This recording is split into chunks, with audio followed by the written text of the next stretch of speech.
much motherfucking design on right now. Bring it down, bring it back, make it clap. I got 3 old thoughts, new block, learn that deep. Bitches on my line, and you know. Jaringan internet memegang peranan penting dalam mendukung bisnis maupun aktivitas masyarakat modern saat ini. Internet juga merupakan salah satu inovasi teknologi yang paling penting dalam sejarah peradaban manusia.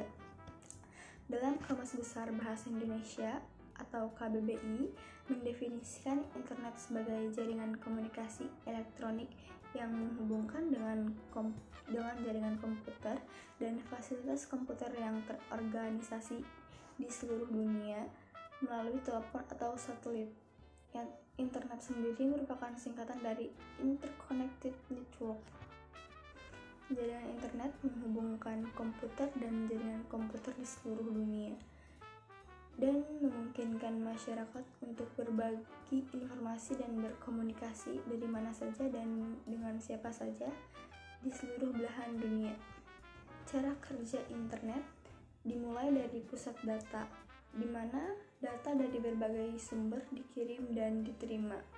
Pusat data ini berfungsi sebagai pusat kontrol, di mana semua informasi mengalir dan dioperasikan oleh perusahaan-perusahaan teknologi seperti Google, Amazon, Facebook, dan lainnya. Internet bekerja dimulai dengan mengirim data dari komputer pengguna melalui koneksi internet lokal seperti kabel atau Wi-Fi. Data tersebut kemudian dikirim melalui jaringan lokal menuju router yang bertindak sebagai penghubung antara jaringan lokal dan internet secara keseluruhan. Router akan meneruskan data tersebut ke internet service provider yang memiliki infrastruktur dan kapasitas yang cukup untuk mengirimkan data ke tujuan akhir. Setelah itu, data tersebut akan dikirimkan melalui serangkaian koneksi dan jaringan yang kompleks. ISP atau Internet Service Provider memiliki server sendiri yang digunakan untuk menyimpan dan mengelola data. Server ini bertanggung jawab untuk mengirim dan menerima permintaan dari pengguna. Ketika Anda ingin mengakses suatu situs web, permintaan tersebut dikirim melalui ISP ke server situs web yang dituju. Setelah itu, server tersebut akan merespon permintaan tersebut dengan mengirimkan kembali data yang diminta ke ISP kita. Data tersebut kemudian diteruskan melalui jaringan kembali ke router dan akhirnya ke komputer pengguna. Seluruh proses ini terjadi dalam hitungan detik, tergantung pada kecepatan koneksi internet dan jaringan fisik antara pengguna dan server.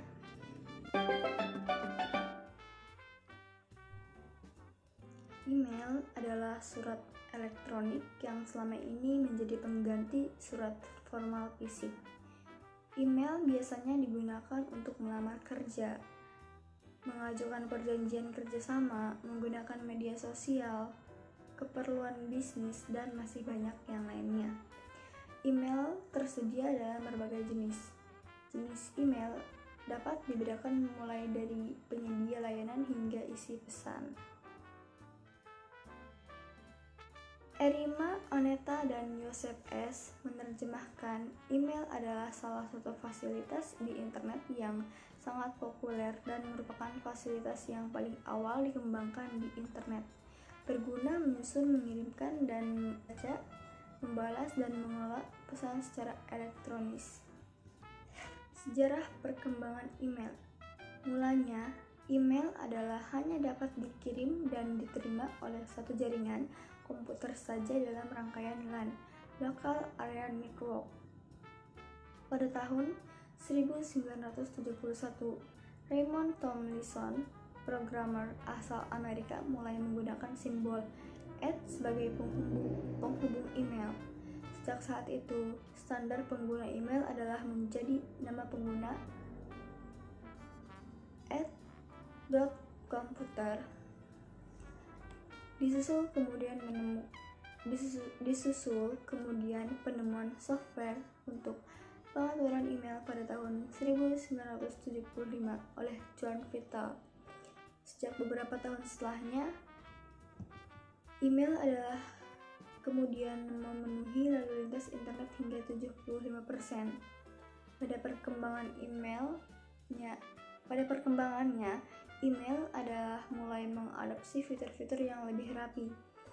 Salah satu sistem email komersial pada saat itu adalah Eudora, yang dikembangkan oleh Steve Dorner pada tahun 1988. Namun, pada saat itu pengguna email harus membayar layanan tersebut per menit. Bersama dengan penemuan World Wide Web oleh Tim Berners-Lee pada tahun 1991.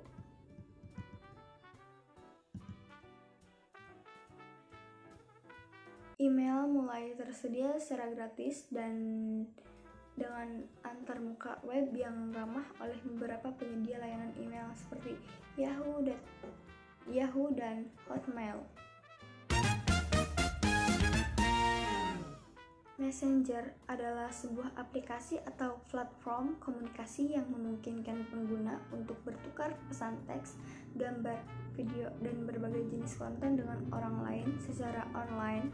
Ini memungkinkan komunikasi real-time antara pengguna, biasanya melalui perangkat seluler atau komputer. Messenger sering digunakan untuk berbagai tujuan, termasuk percakapan pribadi, bisnis, atau kelompok. Salah satu contoh Messenger yang terkenal adalah Facebook Messenger. Perkembangan Messenger. Messenger telah mengalami perkembangan yang signifikan selama bertahun-tahun. Awalnya, aplikasi Messenger hanya digunakan untuk mengirim pesan teks sederhana. Namun seiring berjalannya waktu, fitur-fitur tambahan telah ditambahkan. Berikut adalah beberapa perkembangan penting. Yang pertama, pengiriman gambar dan video. Kemampuan untuk mengirim gambar dan video telah ditambahkan memungkinkan pengguna berbagai momen penting dalam bentuk visual. 2. Panggilan suara dan video. Messenger telah memperkenalkan panggilan suara dan video, memungkinkan pengguna berkomunikasi dalam format yang lebih interaktif. Yang ketiga, stiker dan emoji. Fitur stiker dan emoji telah diperkenalkan untuk mengekspresikan emosi dan pesan dengan cara yang lebih kreatif. Yang keempat, grup dan obrolan kelompok. Messenger memungkinkan pengguna untuk membuat grup obrolan, memfasilitasi percakapan dengan banyak orang sekaligus. Yang kelima, integrasi bisnis. Perusahaan telah memanfaatkan Messenger sebagai alat komunikasi dengan pelanggan mereka. Ini meliputi fitur-fitur seperti pesan otomatis, pemesanan, dan dukungan pelanggan. Keenam, keamanan dan privasi terus ditingkatkan dengan enkripsi end-to-end untuk melindungi pesan pribadi pengguna. Ketujuh, eksplorasi fitur baru. Messenger terus mengembangkan dirinya dengan fitur-fitur baru seperti pembayaran, berbagai lokasi real-time, dan banyak lagi. Messenger telah menjadi bagian internal dari cara orang berkomunikasi dalam era digital dengan evolusi konstan dalam mengikuti tren dan kebutuhan pengguna modern. Internet of Things atau disingkat IoT adalah konsep yang mengacu pada koneksi jaringan dari berbagai objek fisik, perangkat, dan sistem untuk mengumpulkan dan bertukar data melalui internet. Ini memungkinkan objek-objek ini untuk mengirim dan menerima informasi serta memberikan kontrol dan pemantauan yang lebih baik melalui jaringan komunikasi. Sejarah Internet. Internet merupakan jaringan komputer yang dibentuk oleh Departemen Pertahanan Amerika Serikat pada tahun 1969. melalui proyek lembaga ARPA yang mengembangkan jaringan yang dinamakan dengan ARPANET Advanced Research Project Agency Network, di mana mereka mendemonstrasikan bagaimana dengan hardware dan software komputer yang berbasis Unix. Tujuan awal dibangunnya proyek ini adalah untuk keperluan militer. Pada saat itu, Departemen Pertahanan Amerika Serikat membuat sistem jaringan komputer yang tersebar dengan menghubungkan komputer di daerah-daerah vital untuk mengatasi masalah bila terjadi serangan nuklir dan untuk menghindari terjadinya informasi terpusat yang apabila terjadi perang dapat mudah dihancurkan. Pada mulanya, ARPANET hanya menghubungkan 4 situs saja, yaitu Stanford Research Institute, University of California, Santa Barbara, University of Utah, dan University of Utah, di mana mereka membentuk satu jaringan terpadu pada tahun 1969. Dan secara umum ARPANET diperkenalkan pada bulan Oktober 1972. Tidak lama kemudian, proyek ini berkembang pesat di seluruh daerah, dan semua universitas di negara tersebut ingin bergabung, sehingga membuat ARPANET kesulitan untuk mengaturnya.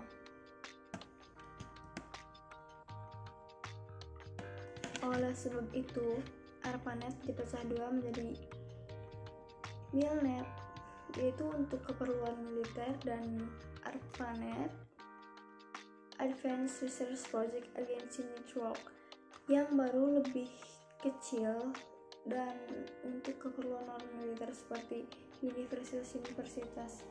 Gabungan dua jaringan akhirnya dikenal dengan nama DARPA Internet, yang kemudian disederhanakan menjadi Internet.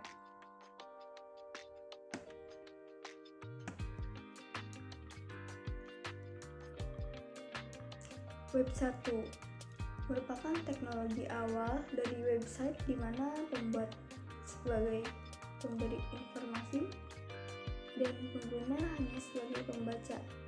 Seperti membaca koran lewat komputer, aktivitasnya hanya searching saja. Bahasa yang digunakan pada web ini masih berupa HTML saja.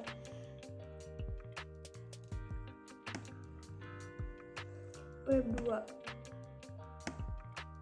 muncul sekitar tahun 2003 atau 2004, di mana para pengguna website pun dapat berkomunikasi dua arah dan memiliki berbagai kelebihan lainnya. Kelebihan dari web ini adalah web sebagai platform, data sebagai pengendali utama, efek jaringan diciptakan oleh arsitektur partisipasi. Inovasi disusun dengan menyatukan fitur dari pengembang yang terdistribusi dan independen. Modal bisnis yang ringan yang dikembangkan dengan gabungan isi dan layanan. Akhir dari siklus peluncuran perangkat lunak. Mudah untuk digunakan dan diadopsi oleh user. Teknologi yang dipakai adalah AJAX. Web 3. Web ini masih dalam tahap pengembangan dan akan berkembang pada tahun 2010 sampai 2020. Teknologi web generasi ketiga ini merupakan perkembangan lebih maju dari Web 2, di mana di sini web seolah-olah sudah seperti kehidupan alam nyatanya. Web 3 memiliki ciri-ciri umum seperti suggest, happen, dan provide. Web 3 mempunyai kemampuan interaksi di dalamnya, menyediakan apa yang kita butuhkan dengan bisa memberi saran atau nasihat. Systematic web dengan kemampuan membaca situs semudah manusia membacanya sehingga informasi dapat disajikan dengan cepat dan tepat. Embedded system atau sistem embedded adalah kombinasi perangkat keras dan perangkat lunak komputer, baik dengan kemampuan tetap atau dapat diprogram, yang dirancang untuk fungsi tertentu atau fungsi dalam sistem yang lebih besar. mesin industri, perangkat industri pertanian, mobil, peralatan medis, kamera, peralatan rumah tangga, pesawat terbang, mesin penjual otomatis, dan mainan, serta perangkat seluler merupakan contoh yang memungkinkan untuk penerapan sistem embedded. Secara umum, pengertian sistem embedded adalah sistem komputasi, tetapi sistem embedded bervariasi dari tidak memiliki antarmuka pengguna UI. Misalnya pada perangkat di mana sistem dirancang untuk melakukan tugas tunggal, hingga antarmuka pengguna grafis atau GUI yang kompleks, seperti di perangkat seluler. Antarmuka pengguna dengan menggunakan antarmuka pengguna jarak. Antarmuka pengguna dapat mencakup tombol LED, sensor layar penuh, dan lainnya. Beberapa sistem juga menggunakan antarmuka pengguna jarak jauh. Sistem embedded memiliki 3 komponen. Yang pertama, memiliki hardware. Yang kedua, memiliki software dan firmware.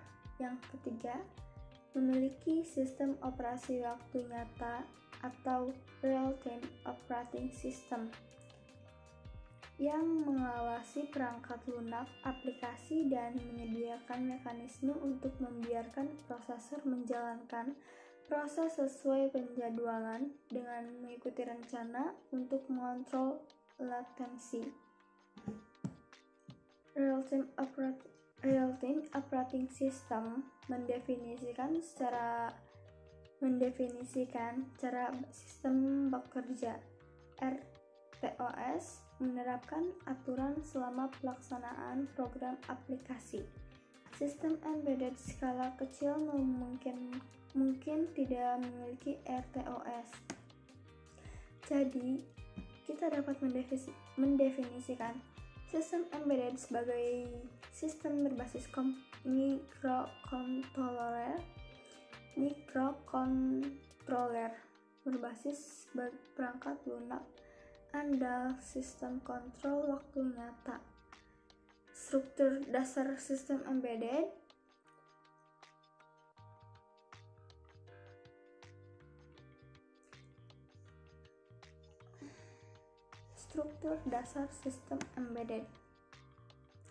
Yang pertama, sensor. Alat ini mengukur kuantitas fisik dan mengubahnya menjadi sinyal listrik yang dibaca oleh pengamat atau instrumen elektronik seperti konverter. A2D sensor menyimpan jumlah yang diukur ke memori. Yang kedua, ID converter. Konverter analog ke digital mengubah sinyal analog yang dikirim oleh sensor menjadi sinyal digital. Yang ketiga, prosesor dan ASIC. Prosesor memproses data untuk mengukur output dan menyimpannya ke memori. Yang keempat, DA converter. Konverter digital ke analog mengubah data digital yang diumpankan oleh prosesor ke data analog. Yang kelima, aktuator. Aktuator membandingkan output yang diberikan oleh konverter DA dengan output aktual yang diharapkan yang tersimpan di dalamnya dan menyimpan output yang disetujui. Kelebihan dan kekurangan sistem embedded, yaitu kelebihannya mudah disesuaikan, konsumsi daya rendah, biaya rendah, dan peningkatan kinerja.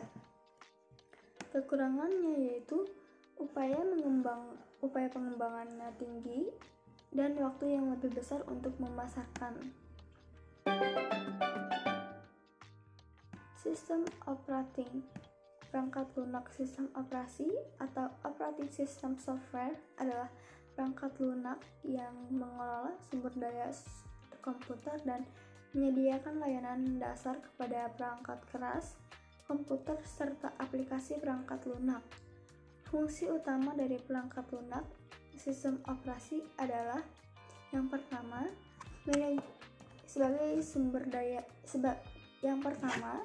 sebagai manajemen sumber daya.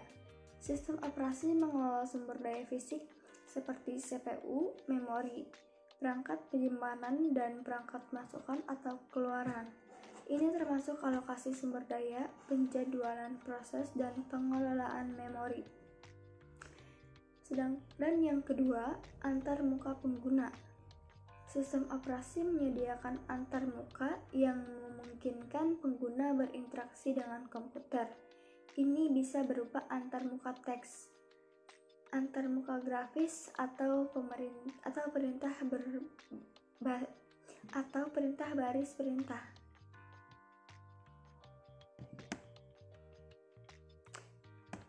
Yang ketiga, manajemen file.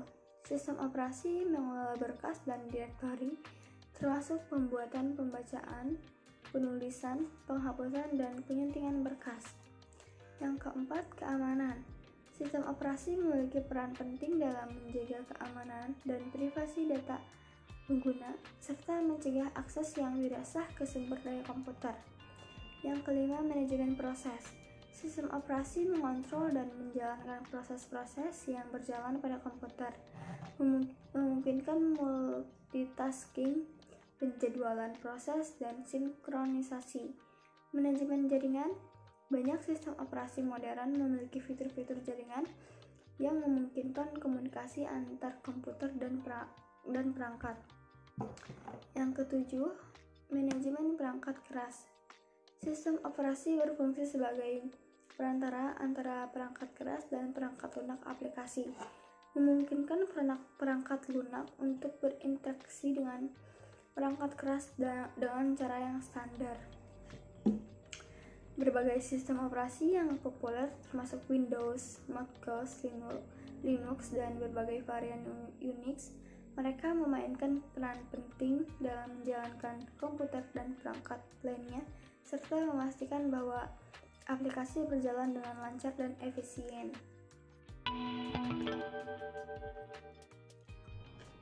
Perangkat input dan output adalah sistem yang ada pada komputer. Komputer adalah sistem yang terdiri atas berbagai komponen tertentu. Komponen tertentu tersebut nantinya akan saling dihubungkan dan bekerja sama untuk melakukan proses sehingga mampu menghasilkan informasi. Secara umum, fungsi dari komputer adalah menerima, mengolah, dan menghasilkan keluaran data berbentuk informasi, baik itu berupa teks, audio, gambar, maupun video. Perangkat output dikutip dari buku Sistem Informasi dan Teknologi karya Wang Wahyu Winarno. Perangkat masukan atau input device adalah alat yang berfungsi untuk memasukkan data dari luar sistem ke dalam sistem komputer. Data yang masuk kemudian akan ditransformasikan dalam sebuah informasi berupa data-data atau perintah pada komputer. Perangkat input biasanya dikendalikan secara langsung oleh pengguna.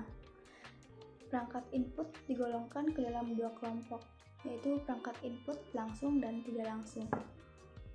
Perangkat input langsung adalah perangkat digunakan untuk memasukkan data secara langsung ke sistem komputer tanpa perlu diterjemahkan oleh operator, sehingga risiko kesalahannya yang terjadi akan sangat kecil, dan waktu masukannya pun relatif lebih cepat.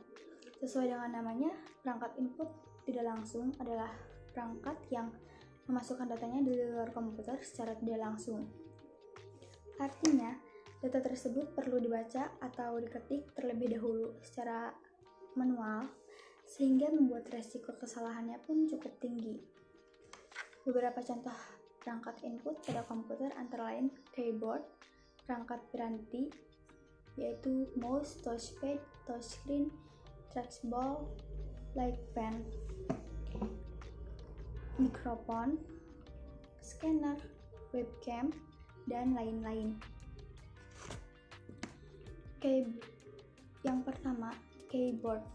terdiri dari tombol-tombol yang difungsikan untuk memasukkan perintah-perintah ke dalam sistem. Pertama ada keyboard, terdiri dari tombol-tombol yang difungsikan untuk memasukkan perintah-perintah ke dalam sistem komputer. Yang kedua, mouse, bentuknya seperti tikus atau mouse, berfungsi untuk memasukkan perintah pada komputer. Scanner berfungsi sebagai perangkat input gambar dari materi cetak. Yang keempat, mikrofon, berfungsi sebagai perangkat input audio. Yang kelima ada flash disk.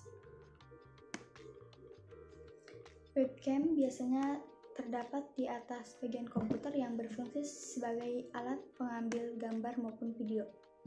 Perangkat output. Perangkat output adalah alat yang bertugas untuk menampilkan hasil pengolahan dan pemrosesan data dari komputer dalam berbagai informasi kepada pengguna. Seperti yang kita tahu, informasi yang dibutuhkan manusia sangatlah bervariasi.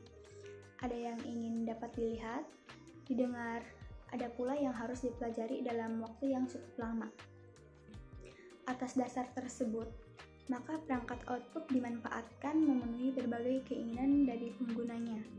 Perangkat input mengirimkan informasi ke sistem komputer untuk diproses, sedangkan perangkat output menghasilkan atau menampilkan hasil dari proses tersebut.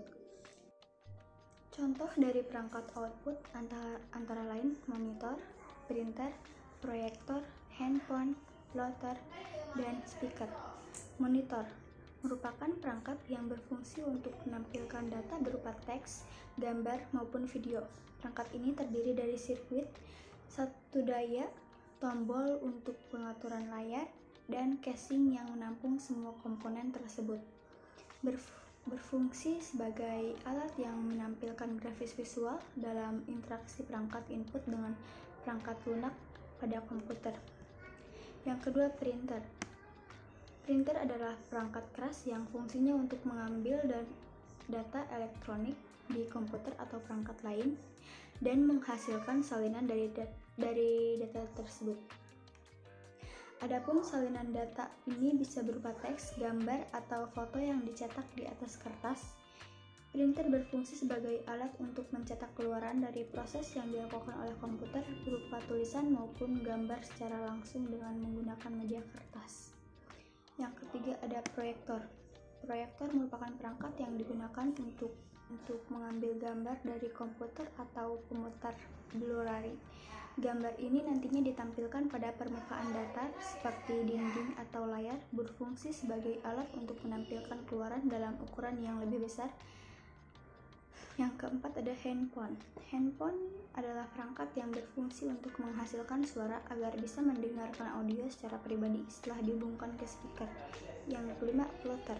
Plotter merupakan perangkat yang mempunyai fungsi seperti printer, yakni untuk mencetak grafik vektor. Penggunaan perangkat ini memanfaatkan spidol, pensil, pena, atau alat tulis yang berfungsi untuk menggambar sebanyak garis ke atas kertas, dinding, serangkaian titik. Yang keenam ada speaker. Speaker merupakan perangkat yang terhubung pada komputer yang fungsinya untuk menghasilkan suara. Sinyal yang digunakan untuk menghasilkan suara ini berasal dari speaker yang dibuat oleh kartu suara komputer. Berfungsi untuk mengeluarkan audio atau suara atau bunyi. Perangkat media penyimpanan ada dua. Yang pertama, media penyimpanan internal dan media penyimpanan eksternal. Media penyimpanan internal adalah bentuk memori yang dipasang menyatu dengan prosesor. Letak memori internal berada di dalam perangkat sehingga tidak bisa dilihat secara langsung. Jenis memori ini harus ada dalam setiap perangkat seperti smartphone, komputer, dan laptop supaya sistemnya dapat berjalan. Memori internal berfungsi untuk mengingat riwayat atau histori program atau data yang digunakan selama perangkat beroperasi. Selain itu, memori internal juga berguna untuk menyimpan operating system ke dalam perangkat sebagai pinjaman memori saat menjalankan aplikasi software. Media penyimpanan internal yang pertama ada RAM. RAM atau Random Access Memory merupakan hardware yang terdapat di dalam perangkat gadget seperti komputer, laptop, dan smartphone. RAM ini berfungsi sebagai tempat penyimpanan data sementara dan hanya bekerja saat perangkat tersebut hidup atau beroperasi. Hal ini dimaksudkan bahwa saat perangkat elektronik yang dijalankan oleh suatu aplikasi program akan menggunakan RAM untuk menempatkan data sementara. Kapasitas RAM di dalam suatu perangkat sangat berpengaruh pada tingkat kecepatan proses data di perangkat tersebut. Sehingga kegiatan yang dilakukan pada perangkat seperti proses penyimpanan data, membuka data, dan menjalankan program akan semakin cepat sesuai besarnya RAM komputer tersebut. Fungsinya yaitu dapat menyimpan data yang berasal dari piranti masuk sampai data dikirim ke ALU atau Arithmetic Logic Unit untuk diproses. Dapat digunakan untuk menyimpan data hasil pemrosesan ALU sebelum dikirim ke piranti keluaran. Yang ketiga, dapat menampung program atau instruksi yang berasal dari piranti masuk atau dari piranti mengingat sekunder. Yang keempat, dapat memproses pengolahan data. Media penyimpanan yang kedua adalah ROM. ROM yang merupakan singkatan dari Read Only Memory adalah perangkat keras yang dipakai sebagai media penyimpanan pada data komputer yang sifatnya permanen. Berbeda dengan RAM yang sifatnya sementara. Data-data yang disimpan di dalam ROM justru akan tidak akan hilang dan berubah walaupun saat listrik padam sekalipun. Pada umumnya,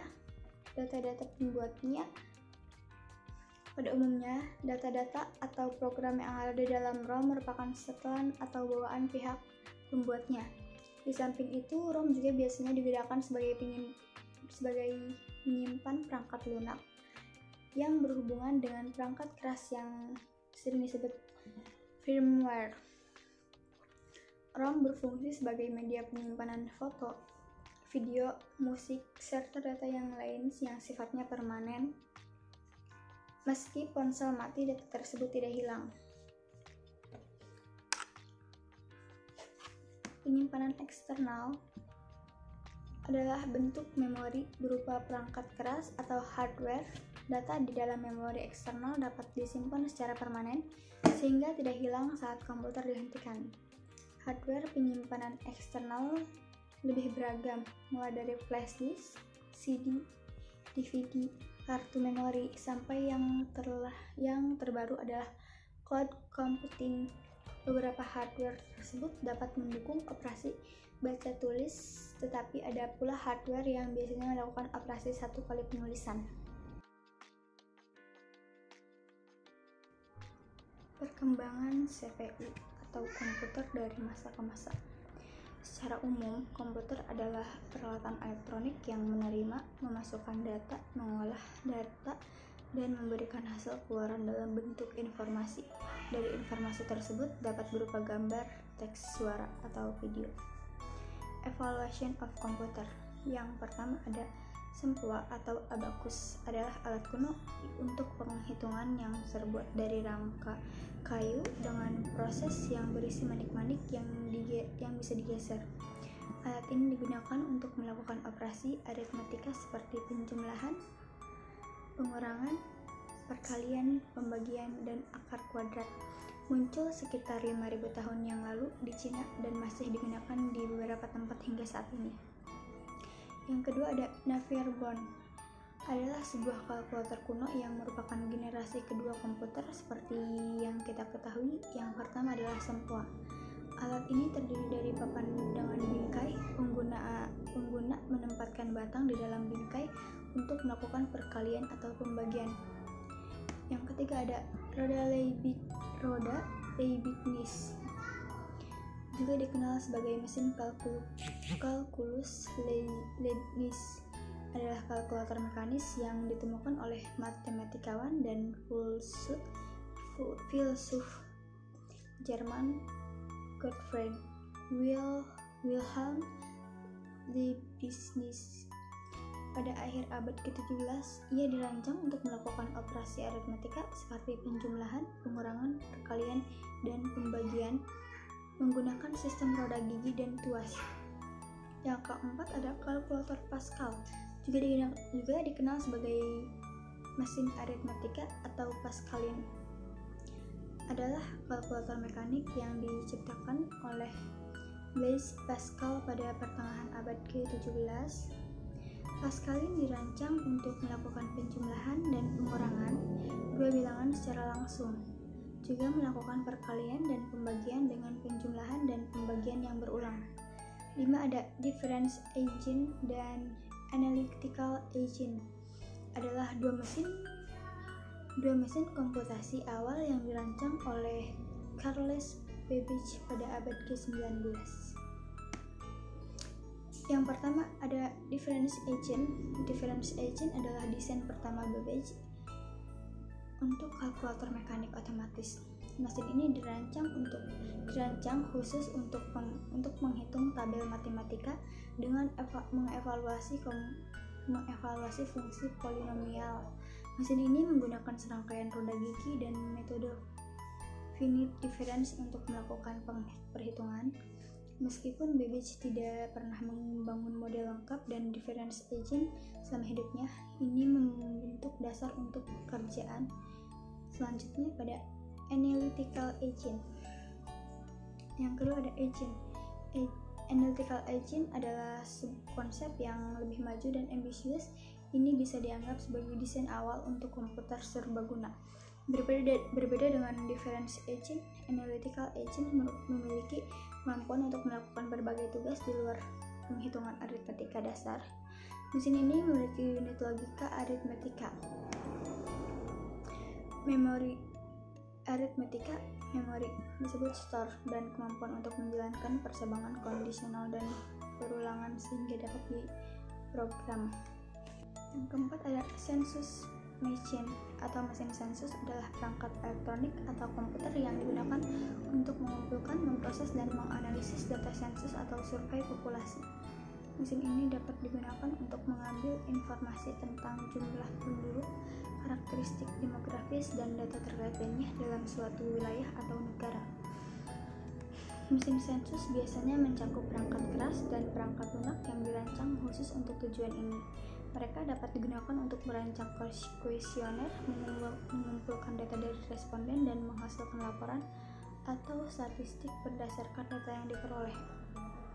Penggunaan mesin sensus dapat mempercepat dan mempermudah proses pengumpulan data dalam survei populasi besar-besaran seperti sensus penduduk dan membantu dalam pengelolaan data yang akurat dan efisien.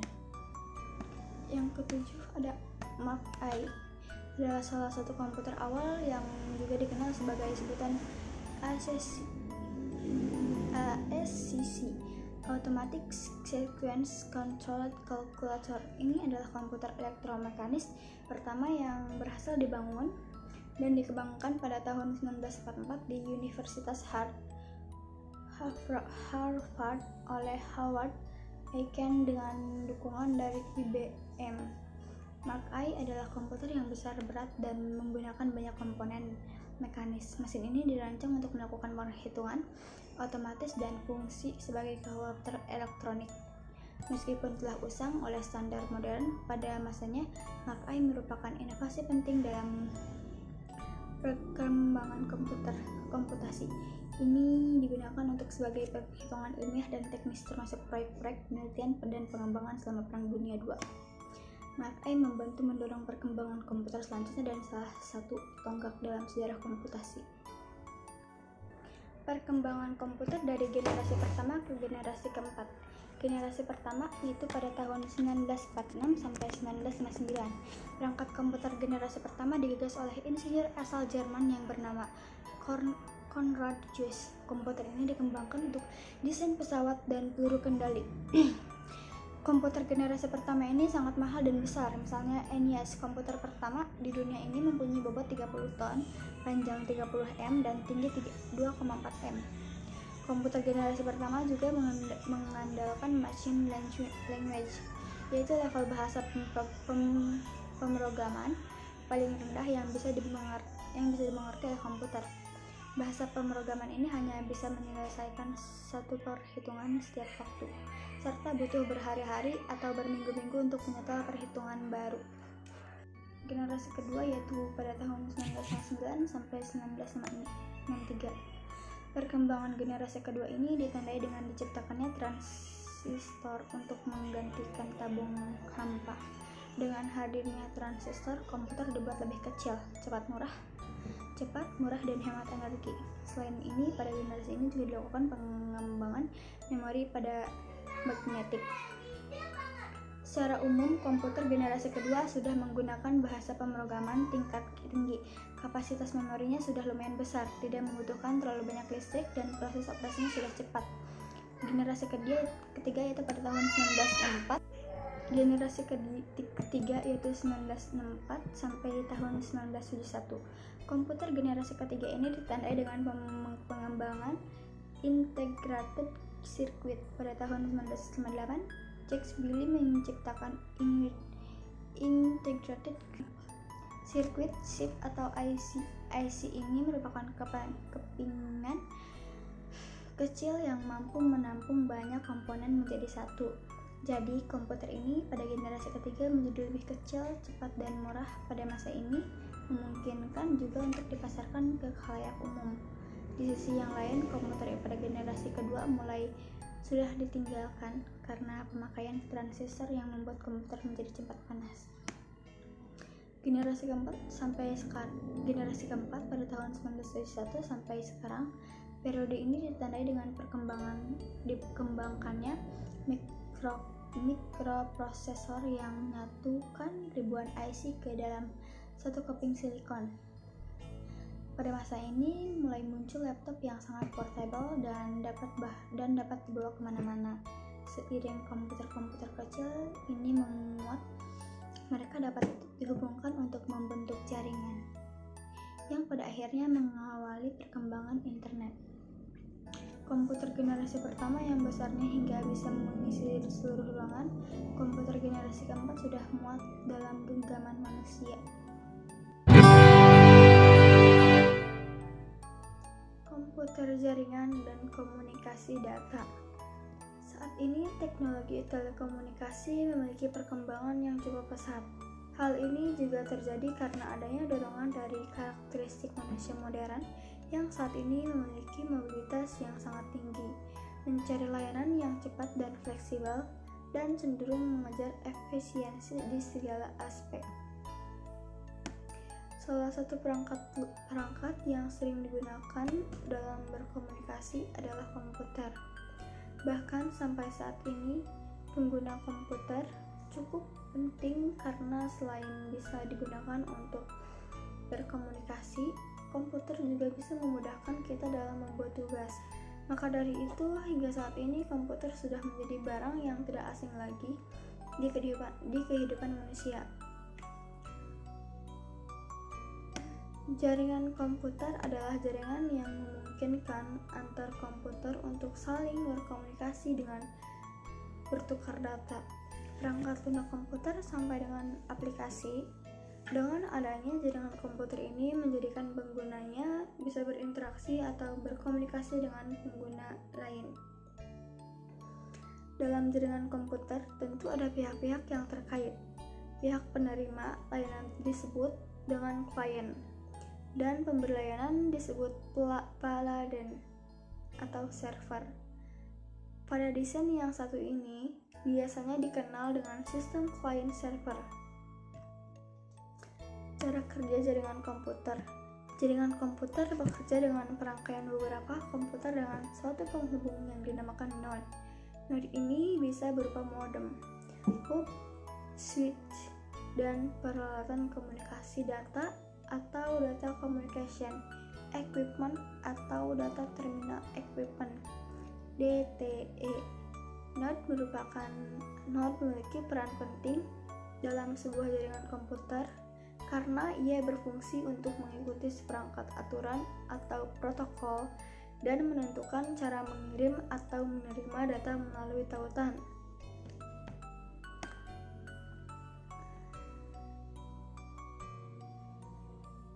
Empat hal yang utama dalam jaringan komputer adalah komponen fisik jaringan, organisasi fungsional, protokol, dan prosedur. Setelah tertata dan terangkai, maka jaringan komputer bisa digunakan secara terintegrasi. Jenis jaringan komputer. Saat ini jaringan komputer sudah tidak memiliki banyak jenis, dan kegunaannya yang bisa disesuaikan dengan kebutuhan atas pekerjaan. Untuk lebih memahami mengenai beberapa jenis jaringan komputer, yang pertama ada LAN atau Local Area Network. Jenis jaringan ini adalah salah satu jenis yang mungkin akan sering kamu temukan. Tipe jaringan ini sering digunakan untuk beberapa tempat umum seperti kantor atau sekolah. Namun saat ini juga beberapa rumah pribadi sudah menggunakan jenis jaringan ini. Jaringan LAN bisa ditransformasikan menjadi WLAN atau Wireless Local Area Network. Ini bisa terjadi apabila sebuah rumah atau sekolah memperoleh jaringan secara nirkabel seperti Wi-Fi. Maka proses transmisi data sudah lewat teknologi nirkabel. Yang kedua ada PAN atau Personal Area Network. Jenis jaringan ini adalah jenis yang seringkali digunakan orang di sebuah kantor atau rumah pribadi. Jangkauan dari jaringan ini bersifat lebih eksklusif dan hanya untuk keperluan yang standar. Jenis jaringan PAN sangat efektif untuk beberapa gedung perkantoran berupa pihak, karena pihak yang bisa mengakses biasanya terbatas, contohnya untuk karyawan di dalam kantor saja. Maka dari itu membuat yang menggunakannya hanya untuk aktivitas yang standar saja. Yang ketiga ada Metropolitan Area Network. Jenis jaringan ini lebih memiliki radiasi yang lebih luas dibandingkan dengan PAN atau LAN. Kebanyakan orang menggunakan jenis ini untuk menghubungkan komputer satu dengan lainnya dalam skala kota. Contohnya, kamu tinggal di kota Semarang dan Jakarta. MAN bisa menghubungkan semua komputer dalam satu jaringan sehingga semuanya bisa saling berhubungan dan bisa melakukan aktivitas seperti sharing data dan lainnya. Yang keempat kan Campus Area Network. Seperti namanya, jaringan ini hanya menghubungkan perangkat komputasi untuk area kampus atau universitas saja. Jaringan ini mampu membuat semua perangkat terhubung di area kampus seperti di perpustakaan dan laboratorium. Biasanya penggunaannya untuk memberikan informasi secara eksklusif antara gedung satu dengan yang lainnya yang masih satu jangkauan kampus. Yang kelima ada VPN, Virtual Private Network. Jaringan ini menawarkan sistem yang bersifat pribadi. Penggunaannya biasanya untuk seseorang yang ingin mensikil, yang ingin mengakses website dengan lalu atau jaringan pribadi. Umumnya, VPN menjadi alat bagi seseorang untuk melindungi situs itu dari konten yang berbau sensitif. Dengan menggunakan VPN, pengguna kemudian menyamarkan keberadaan website tersebut dari internet. Yang keenam ada WAN, Wide Area Network. WAN adalah pengembangan teknologi super canggih yang bisa menghubungkan perangkat komputer dengan jangkauan yang luas. Contohnya antar kota satu dengan yang lainnya. Jaringan komputer di kota A bisa terhubung dengan komputer yang ada di kota B.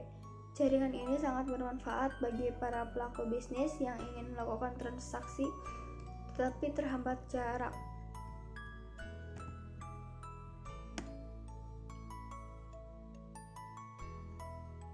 Topologi jaringan komputer. Pengertian topologi jaringan komputer.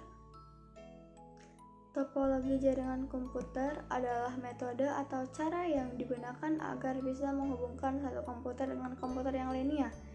Struktur atau jaringan yang digunakan untuk menghubungkan satu komputer dengan komputer yang lainnya bisa dengan menggunakan kabel ataupun nirkabel atau tanpa kabel. Bring it down, make it clap. I got 3 old thoughts, new block.